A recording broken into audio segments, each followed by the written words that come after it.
We start now the types of the word, or like in English, parts of speech.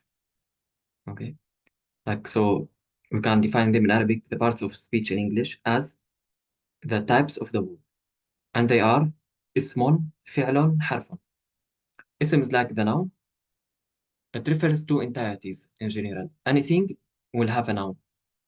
So in language, when we talk, we can refer to anything. We give it a name.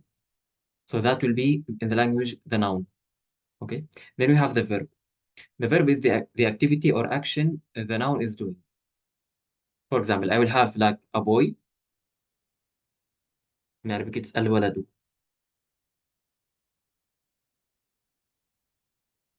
So this word now is an entirety. It means the boy. What is it? In Arabic, اسم.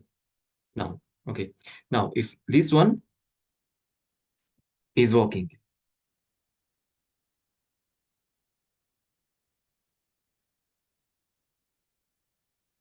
So is walking. This is the one in red. Yeah, we can. I'll just put some symbols. Maybe explain them later, or if you know them, it's good. If you don't know, I'll explain them later. So now this mean is walking. This is what an activity this entirety is doing. So when the entirety, which is will be in grammar the noun, when it does something, an activity, this activity will be the verb. Okay, so these are the most important two things. First, entireties, and they have in Arabic they occupy the majority of the words. The majority of the words in Arabic are nouns. Okay, after them in numbers and importance are the activities. So the verbs. Then we have this is harf, doesn't have like equivalent in English in one word. Some people say preposition, but not exactly only that. Like it could be preposition, conjunctions, and other words. It's a small word, like connecting the two words together. Like the famous one is and. In English, it is wa. So if you see this word is a bit long, this one also long. This one is very small.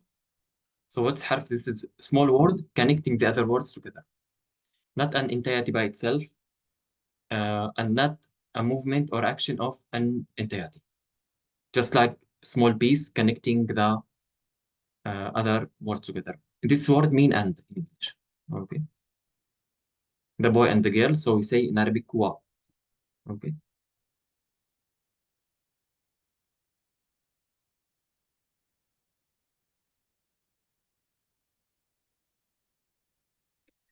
Uh, Previously, the author of the book was talking about Ibn Hisham, the author. He was talking about what is the word itself. But I find this is a little bit advanced and like philosophical, it's not too important. What's the word itself? Like it's a sound which contains one meaning, conveys one meaning, like that. Okay, so how when would you say this is speech when not like that? So I think the best thing is to start here, and I will not explain everything. Some parts I'll go too deep. Some expressions I will not. Some parts I will not explain at all, and some parts I will go fast or slow up to what I feel the best is for the understanding of this book. So he's saying here, when I define the word, I mentioned that he means the previous speech. So I said that it contains three types. So the noun, the verb, and the small piece, the small word. How did we know this? He's saying that it's by al-istiqra. This word mean searching for all the words there are. So what happened? Like scientists came, they wanted to put a grammar to control the language, to separate what is right and what is wrong. If I put like the words in this order, okay, would it be right or wrong? How would we know if we don't have like some grammar? So the scientists came, started to authorize books to make grammar. for the language, grammar to control the language. Okay? He said, where did they start? They went to what people were saying. So they gathered everything they could about what people were saying, all the type of books or like orally spoken proverbs.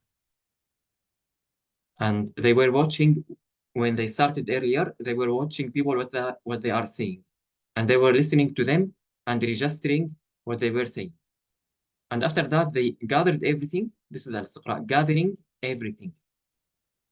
The comprehensive following for all the details. They gathered the whole language they could, all the vocabulary, all the sentences, all phrases, everything, and they put it, and they started to look at some phenomena to understand what's happening. Then they started to put theories. This is how the grammar came. Okay. He said, when they did that, they discovered that all the words, any word will be one of these three types. Okay.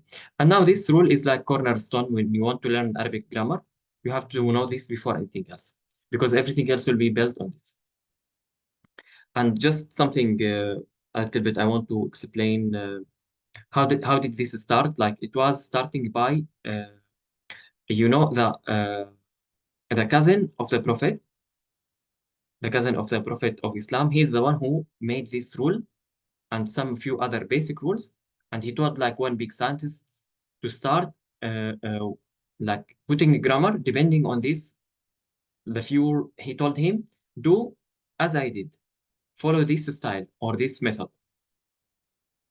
Okay. So now, like the whole Arabic language, you see a lot of people, Arabic people are so, they love their language a lot because we consider it like sacred. So yeah, this is something to mention where it started. So it started with sacred people. He was the cousin of the Prophet. And he's like one of the greatest Islamic figures, Mr. Ali bin Abi Talib. Okay? Yeah.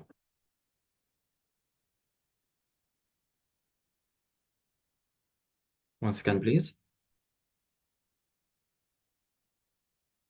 Yeah, so Mr. Ibn Hisham is continuing. Yeah, he's saying the same. He's saying that the scientists followed all the words there are, all the words they could find, and they didn't, when they defined these three types, they found that all the words will go into these three categories. Okay, so they were content with this definition. They said if they were more different types, they would mention them. Okay, so this is the basic first thing we have to learn about Arabic. Okay, I'll stop here to make things small videos. Then later we continue.